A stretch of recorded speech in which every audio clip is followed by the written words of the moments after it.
Yeah, hey, Marni. So I was driving around trying to see if there was any activity, but Border Patrol is very heavily saturated along the border wall. So I ended up just outside of that area where Border Patrol was pulling out these two men who had just jumped the wall, had breached the wall and entered the United States illegally. Now they were trying to evade. So what that means is they were trying to get away from law enforcement and not be found. So they were laying up and they were hiding out.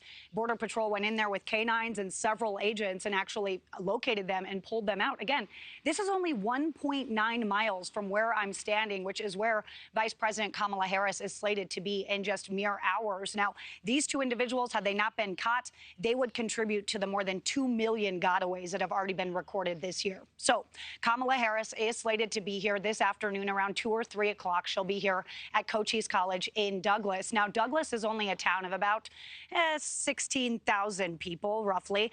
It became a drop-off hub, though, for Border Patrol to release migrants after they were processed. These people were released to the streets, and then they were transported north to NGOs in Tucson and Phoenix. Now, more than 160 nationalities have been encountered at our southern border over the last 3.5 years. Now, they all traverse through Mexico to get to our back door, but law enforcement down here say Vice President Kamala Harris was virtually hands-off on the issue and really downplayed the crisis.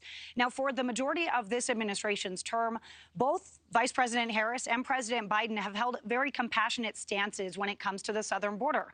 They've kept detention at a minimum. They have leaned heavily on parole programs as legal pathways, and they've provided millions in federal funding to volunteer groups. But for 3+ years, nothing was done when it came to cutting down on crossings, and the problem persisted, crippling border communities in Texas, Arizona, New Mexico, and California, and we were there for every day of it.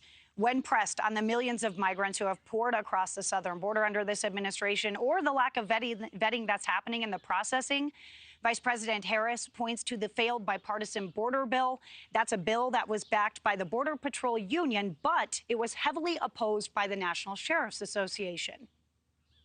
The frustration comes for 3.5 years of seeing tragedy after tragedy. And when you have the White House and 51% of Congress that has intellectually turned its back on us, that's frustrating to me. The message is she's seeking compromise. She does care about border security, but she's open to a resolution that involves all sides of the government, which would finally bring some stability to the border.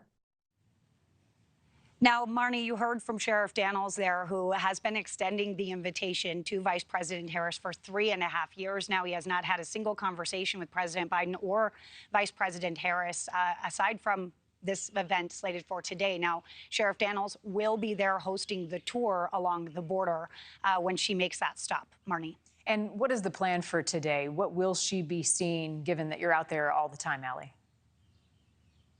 Yeah, well, she's going to see some of it. Unfortunately, it is a little bit cleaned up. As I mentioned, Border Patrol is basically shoulder to shoulder at the wall right now. Mexican military and police are heavily patrolling the Mexico side as well. But Kamala Harris is debuting a new ad today talking about border security, talking about that she's going to enforce the law, she's going to secure the border, different things like that. And she is expected to really kind of press on President Donald Trump about how he was the reason that the border bill that she calls as a solution, that it failed. Now, she's also expected to talk about fighting the flow of fentanyl and getting additional screening machines for the ports of entry and things like that to double down on preventing that deadly drug from getting into the nation. Now, when it comes to what her and President Biden have done with the border crisis, we know that President Biden ultimately in June finally signed an executive action to crack down on these asylum seekers and these people who are crossing the southern border. Now, they did point to Congress for basically the better a portion of their administration here, Marni. 3.5 years, they said Congress needs to act